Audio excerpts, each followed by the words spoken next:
Akala ng Iran sila na ang panalo. Kinaya ng bansa ang libu-libong pag-atake ng Operation Epic Fury at ang pagharang sa Strait of Hormuz ay nagdulot ng pagtaas ng presyo ng langis. Kaya napilitan ng US makipag-usap. Nananatili pa rin ang masamang rehimen at babalik din sa dati ang lahat para sa mga mula ng Iran. Pagkatapos, sumabog ang kabundukan at nagbago ang lahat. Hindi ang US ang dapat pangambahan ng rehimen ng Iran. May iba pang darating. 5 hukbong Kurdish ang paparating para lipulin ang rehimen.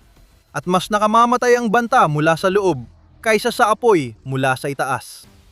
Nagsimimula ang lahat sa mga ulat ng pagkamatay sa loob ng Iranian Revolutionary Guard Corps o IRGC. Noong Hunyo 30, lumabas ang balita ng karoon ng ilang armadong sagupaan sa Iran nitong mga nakaraang araw na nagdulot ng pagkamatay ng 4 na tauhan ng seguridad at pagkasugat ng iba pa. 2 miyembro ng IRGC ang namatay, ayon sa Jerusalem Post, sa insidenteng tinawag ng Iran bilang armadong teroristang pag-atake. Mahalagang tandaan kung saan nangyari ang mga pag-atake. 2 miyembro ng IRGC ang namatay sa Pave, lungsod sa hangganan ng Kaman Kermanshah, Iran. Ang 2 pang nasawi na parehong mga pulis ay namatay dahil sa mga sugat na natamo sa pamamaril sa Bane na matatagpuan sa lalawigan ng Kurdistan sa Iran. Nagkaroon din ng mga sagupaan sa Mahabad at Marivand ayon sa ulat. Mahalaga ang mga lokasyong ito. Nangyari ang mga insidenteng ito sa mabundok na kanlurang Iran, kung saan nakatirang mga Kurdo at kalat na kalat ang mga insidenteng ito.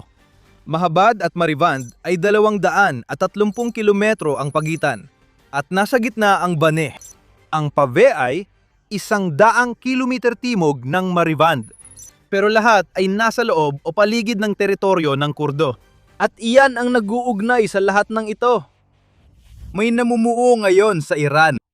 Habang tumatagal mula sa unang sunod-sunod na mga pag-atake, dumarami ang impormasyon tungkol sa nangyayari sa bundok ng kanlurang Iran. May mga lumalabas na tsismis na ang 4 na pag-ataking ito ay malayo sa pagiging mga hiwalay na insidente. Kumalat ito sa mahigit 200 kilometro ng kabundukan ng Zagros at bahagi ng mas malaking serye ng pag-atake sa mga lugar na matagal nang ginagalawan ng mga mandirigmang Kurdish. Iyan ay pahiwatig ng kung ano ang maaaring mangyari sa rehimen ng Iran. Ang mga Kurd na matagal nang pinahirapan ng rehimeng yon ay tila nagkaisa na at ngayon ay nagsasagawa ng magkakaugnay na pag-atake laban sa IRGC at iba pang mga autoridad ng Iran sa kanilang teritoryo. At mas malala pa para sa Iran, di umano'y nakapagtumba na ng isang malaking target ang mga Kurd.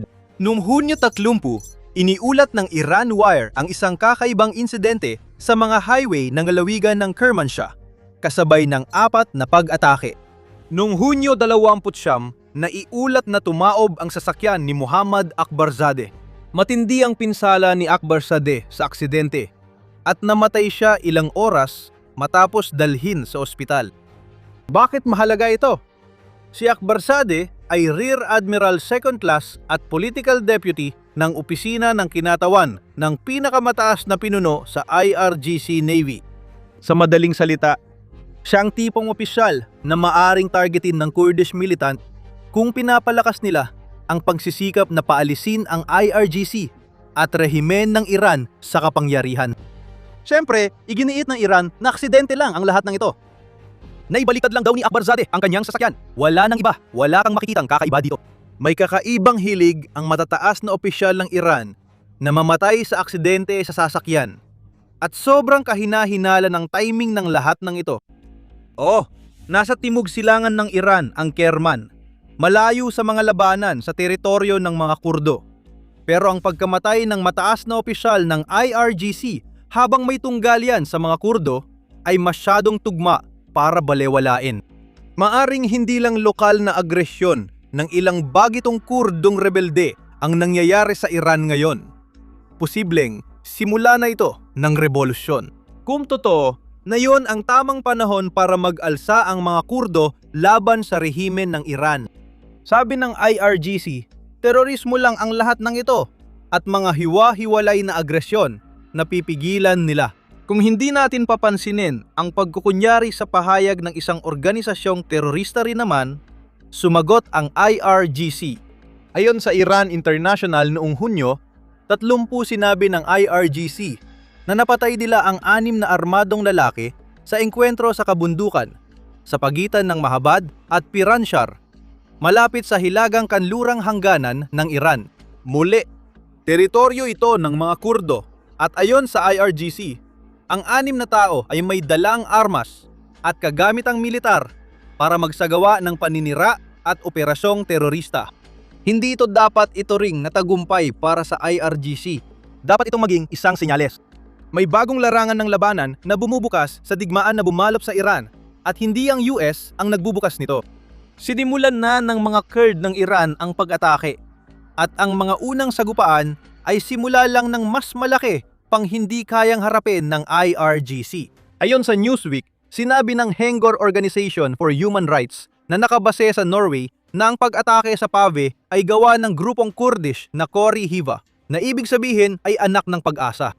Sabi ng organisasyon, bagong buo pa lang ang grupo at hindi ito nag-iisang kalaban ng IRGC. Ayon sa PIJAK, 4 na mandirigma na napatay sa insidente sa Mahabad ay kabilang sa Kurdistan Free Life Party o grupong rebelde na PIJAK. Ang pampublikong pahayag na ito mismo ay marami nang ibinubunyag. tahasang sinasabi ng PJAP Na nakikipaglaban ng kanilang mga mandirigma sa IRGC. Pero ang katotohanan na kailangang harapin ng IRGC ang ilang iba't ibang grupo ng sabay-sabay ay mas nakakabahala pa para sa rehimen. ipinapakita nito ang pagtutulungan, koordinasyon at pagkakaisa. Kung pinagsasama-sama ang lahat ng ito, nagpapahiwatig itong may nabubuong front sa teritoryo ng mga Kurdo sa Iran.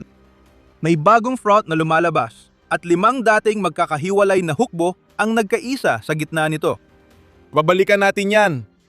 Sa ngayon, kitang-kita na tumitikim ngayon ang Iran ng mabigat na dosis ng sarili nitong gamot. Matagal nang inapi ng rehimen ang mga Kurdish sa kabundukan at laging may paglaban. Ngayon, ang paglaban ay nagiging isang bagay na alam ng rehimen ng Iran na hindi nila kayang harapin. Malinaw na ang babala at kahit ang bagong pinakamataas na pinuno, Muayyad Khamenei, alam niya ang kailangan niyang ayusin ang kanilang rehimen para maging handa silang gumawa ng aksyon laban sa banta ng mga Kurdish. Ang paraan ni Khamenei sa kasalukuyang usapang pangkapayapaan kasama ang US ay nagsasabi na ng lahat ng kailangan nating malaman tungkol sa kung ano ang iniisip niya ngayon. Noong Hunyo 18, iniulat ng Al Jazeera na nilagdaan ni Khamenei ang Memorandum of Understanding na iminungkahi sa usapang pangkapayapaan kasama ang US, kahit una siyang tumutol sa nilalaman nito.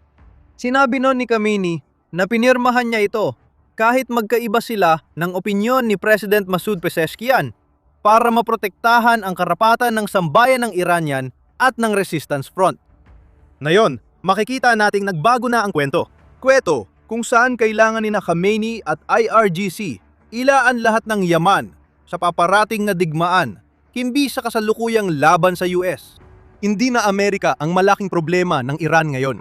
Ang mga Kurdo ang gumanap sa papel na yon. Maya-maya, ipapaliwanag namin kung bakit ito mahalaga at susuriin ang kahulugan ng mga unang senyales ng rebelyong Kurdo para sa Iran sa pangmatagalan. Maaring may nakakagulat pang papel ang US. Pero bago natin pag-usapan yan, ito ang The Military Show at ibinibigay namin sa inyo ang buong larawan, hindi lang ang mga headline. Kung hindi mo pa nagagawa, pindutin mo na ang subscribe at i-ring ang bell para siguradong makita mo ang mga susunod naming palabas. Kaya, ang bantang Kurdo, talaga bang ganito kalaki ang problema para sa rehimen ng Iran? Gaya ng ipinapakita ng sunod-sunod na pag-atake? Para masagot ang tanong na yan, kailangan muna nating balikan at himayin ang kasaysayan sa pagitan ng rehimen ng Iran at ng mga Kurd na ginawang tahanan ang kabundukan ng Zagros. Hindi maganda ang kasaysayang iyon. Bagaman 10 hanggang 12% ng populasyon ng Iran ay mga Kurd. Matagal na silang inuusig ng rehimen mula pa sa simula ng pamumuno ni dating Supreme Leader na si Ali Khamenei. Palaging tinuturing na banta ang mga Kurd, kahit halos 4 na siglo na silang naninirahan sa kabundukan ng Zagros. Kahit madalas silang magkaproblema sa iba't ibang pamahalaan ng Iran, ang jihad na idineklara ni matandang Khomeini noong 1900 79 ang pinakamalinaw na senyales na nais ng rehimen ng Iran na tuluyang alisin ang mga Kurd. Mula dekada 80 hanggang ngayon, karamihan ay nakontrol ng rehimen ng Iran ang paglaban ng mga Kurd. May ilang pag-atake, pero matagal nang hiwa-hiwalay ang mga Kurd. Kulang sa pondo at watak-watak ang paglaban nila, kaya mas madaling napanatili ng rehimen ng Iran ang kontrol. Hindi lang kontrol ang gusto ng rehimen at IRGC. Tulad ng itinuro ng Genocide Watch sa isang artikulo noong Nobyembre 2022, 15 ilang beses nang sinubukan ng Iran na limitahan ang otonomiya ng mga Kurd sa Iran at pilitin silang sumanib sa kulturang Irani na nilika ng rehimen. Kapag nagsasalita ang mga Kurd tungkol dito, lagi itong nauuwi sa marahas na pagsupil. Ipinagbawal ng rehimen ng Iran ang mga grupong pampulitika ng mga Kurd, kaya hindi naririnig ang kanilang boses sa politika ng bansa. Madalas inaaresto ang mga sibilyang leader at tinatanggal ang mga kasangkapang panlipunan ng mga Kurd sa Iran para hadlangan ang mapayapang pagtutol. Ipinagbabawal sa Iran ang mga simbolyo ng mga Kurd, pati na rin ang wikang Kurdish. Physical, nagsasagawa ito ng arbitraryong pag-aresto, pagpapahirap, pagmamanman, at nagpapatao ng parusang kamatayan sa hindi maarok na lawak. Ayon sa Genocide Watch, tungkol sa rehimeng Iranian at pagtrato nito sa mga Kurd. Iyan ang konteksto ng mga nangyayari ngayon sa Iran. Ito rin ang dahilan kung bakit marami ang naniniwalang pag-aaklas ng mga Kurd ang magwawakas sa rehimeng Iranian sa pagsisimula ng Operation Epic Fury. Nung unang bahagi ng Marso, parehong nagsapantaha ang Atlantic Council at CFR kung ang Operation Epic Fury ay mag-uudyok sa mga Kurd ng Iran na hamunin ang rehimeng Iranian. Iminungkahi ng CFR na ang pagtatapos ng operasyon ng US ay magsisilbing hudyat ng pagtatangkang supilin ng rehimeng Iranian ang mga grupong nasa loob ng Iran na maaaring maging banta. Ang mga Kurd marahil ang pinakakilalang grupo sa kategoryang yun. At yun na ang motibasyon para simulan ang pag-aaklas. Posibleng ipagpatuloy ng mga Kurd ang laban sa sentral na pamahalaan at magkaroon ng matinding labanan. Karaniwan na sa mga Kurd mula ibang bansa ang magboluntaryong suportahan ang kanilang mga kapatid na Iranian. Nakasalalay sa kagustuhan ng Washington ang patuloy na suporta at paghimok sa Iran na huwag maghiganti ayon sa CFR. Agad nating tatalakayin ang papel ng Washington. Mas praktikal ang pangsusuri ng Atlantic Council at binigyang diin na ang iba't ibang armadong grupong Kurdish sa Iran ay hindi basta-basta, kahit minsan silang nagkakahiwa-hiwalay. May mga armadong sangay ang mga organisasyong ito na may rifle, RPG at mortar na maaaring gamitin laban sa rehimen ng Iran. May ilang unit ng espesyal na operasyon ang puwersang pansiguridad ng Kurdish. Ang grupong kontraterorismo, isa sa mga unit na yon, ay sinanay ng US at may mas advanced na kagamitan gaya ng mga M4 na carbine night vision technology at sniper rifle. Kaya nandyan ang kakayahan at kahit na minorya ang grupo, ang katotohanang ang mga Kurdish ay bumubuo ng humigit kumulang 10% ng isang bansa na may populasyon na higit sa 70 milyong tao ay nagpapahiwatig na may sapat na lakas tao para makabuo ng isang matatag na pinag-isang hukbo. Ngunit dito, papasok ang dalawang bagay na kailangan nating makita upang ang mga pag-atake na isinagawa ng mga Kurdo noong huling bahagi ng Hunyo ay umusbong bilang isang mas koordinadong digmaan laban sa rehimen ng Iran. Oportunidad at pagkakaisa. Ang una ay tiyak na lumitaw, lahat dahil sa Operation Epic Fury. Ang matinding pag-atake ng US at Israel laban sa Iran, sa kabila ng mga suliraning geopolitikal, ay labis na nagpahina sa rehimen ng Iran at IRGC.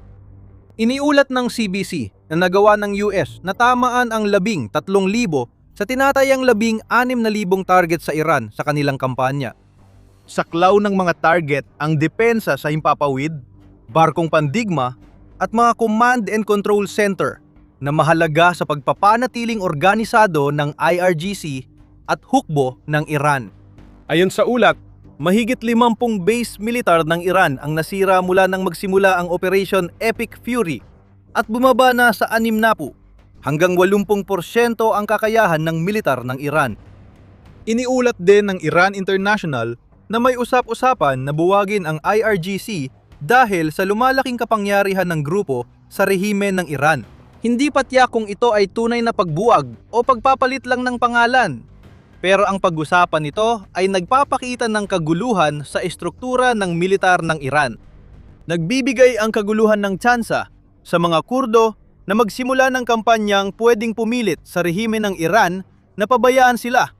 At kung maisasagawa ng maayos, maaari pa nang humantong sa pagbagsak ng rehimen na matagal nang nanganganib bumagsak. Ang katatagan na kailangan ng rehimen ng Iran upang gumana ng maayos at mapigilan ng organisadong paglaban ng mga Kurdo ay unti-unti nang bumabagsak dahil sa malawakang protesta tungkol sa kalagayan ng ekonomiya ng bansa na siyang nagpasimula ng lahat ng nakita natin ngayong 2026. Dahil sa dami ng namatay na leader ng rehimen at IRGC, mahirap na para sa Iran mag-organisa ng marahas na pagsupil sa mga Kurdo. Gayunpaman, kailangang may kasamang pagkakaisa ang pagkakataon. At dito tayo bumabalik sa isang bagay na nabanggit natin kanina. Sinabi namin sa inyo na may 5 hukbong Kurdish na handang lumaban laban sa Iran. Hindi ito pagmamalabis. Ilang araw bago inilunsad ng US ang Operation Epic Fury, may isang kawili-wiling pangyayari sa hanay ng mga Kurdo. 5 partidong pampulitika ng mga Kurdo sa Iran ay nagkaisa para buuin ang Coalition of Political Forces of Iranian Kurdistan. Ayon sa Atlantic, lahat ng 5 partidong yon ay may sangay militar at mukhang handang sumailalim sa pamumuno ng Democratic Party of Iranian Kurdistan, KDPI. Mukhang alam na ng mga partidong ito na may paparating na yayanig sa pundasyon ng rehimen ng Iran at nais nilang maging handa para samantalahin ito. Sinasabing nakipag-ugnayan ng US sa ilang grupong ito mula pa Marso 5. Iniulat ng Al Jazeera na kinausap ni US President Donald Trump ang mga lider ng Kurdistan Democratic Party, Patriotic Union of Kurdistan at KDPI na nabanggit dati. Ang pinagkaisang mga partidong Kurdish na dapat naming ipaalala sa inyo na sinubukan gawing iligal ng rehimeng Iranian ay naglabas din ng panawagan sa mga miyembro ng militar ng Iran na lumipat sa kanilang panig. Kawili-wiling detalye ito. Laganap ang hindi kasiyahan sa rehimeng Iranian hindi lang sa mga Kurdish. Kapag nakuha ng grupong Kurdish ang suporta ng iba, magkakaproblema ang rehimeng Iranian. Makikita dito ang pagsasanib ng pagkakaisa at pagkakataon. Tandaan, hindi baguhan ang mga grupong Kurdish. Armado sila at sanay ang maraming miyembro ng kanilang mga armadong sangay. Ang nangyayari ngayon sa kabundukang Zagros sa Iran ay posibleng simula ng mapanganib na estratehiyang magdudulot ng problema sa Iran. Mas kabisado ng mga Kurdo ang mga bundok na yon kaysa sa IRGC. Maaring nagsasagawa ng pag-atake ang mga nagkakaisang militante ng Kurdo laban sa rehimen ng Iran sa labas ng kanilang teritoryo para akitin ang IRGC na mag-opensiba sa kabundukang Zagros. Kung ganito ang kaso, mahihirapan ang Iran. Magdadala sila ng tangke at misail sa labanan na pareho namang walang silbi. Alam ng mga Kurdo ang lahat ng mga likas na makikitid na daanan sa kanilang mga bundok. Maari silang lumabas, umatake, saka umurong pabalik sa kanlungan ng mga bundok at magdulot ng pinsala sa militar ng Iran na wasak dahil sa Operation Epic Fury.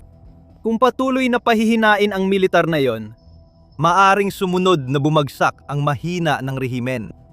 Ang pagbanggit sa Operation Epic Fury ay nagbabalik sa Amerika na maaring may papel sa pagpapatumba ng rehimen ng Iran. Walang tropang ipadadala ang Amerika. Nailatag na nito ang daan para sa isang pag-aaklas sa Iran sa pamamagitan ng pambobomba. Ang maaari nitong gawin na yon ay magbigay ng suporta na kailangan ng mga Kurdo upang tapusin ang trabaho.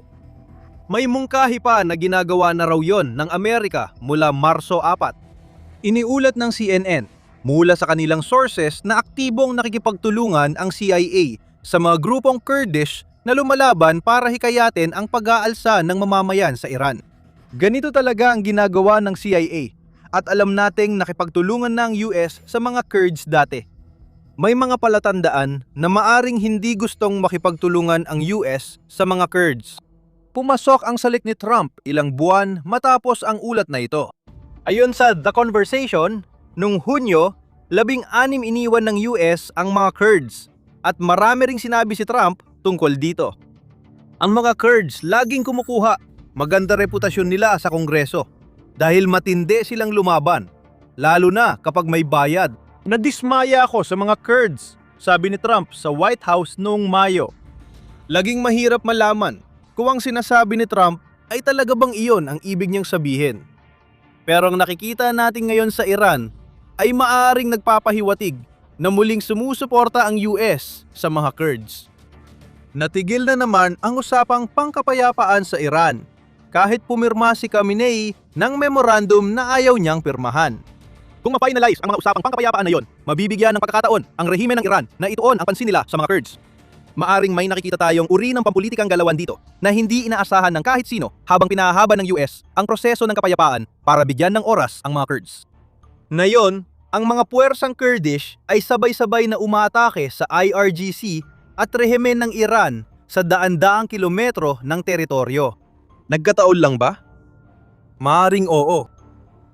O baka ito na ang simula ng mas malaking bagay kung saan ang US ay kumikilos ng palihim upang suportahan ang nagkakaisang grupo ng mga tao na ang layunin ay pabagsakin ang mapaniil na rehimen na mas mahina na ngayon kaysa dati. Hindi lang Iran ang bansang humaharap sa mga problema sa sarili nitong teritoryo. Libu-libong kilometro ang layo. Si Putin at ang mga kroni niyang Ruso na mga kaalyado ng Iran ay humaharap din sa sarili nilang mga problema. Kung makaharap ang Chechnya sa krisis sa paghalili Na maaaring magtulak kay Putin na harapin ang sarili rin niyang panloob na pag-aalsa. Malalaman mo kung ano ang ibig sabihin ng lahat ng ito kung papanoodin mo ang aming video.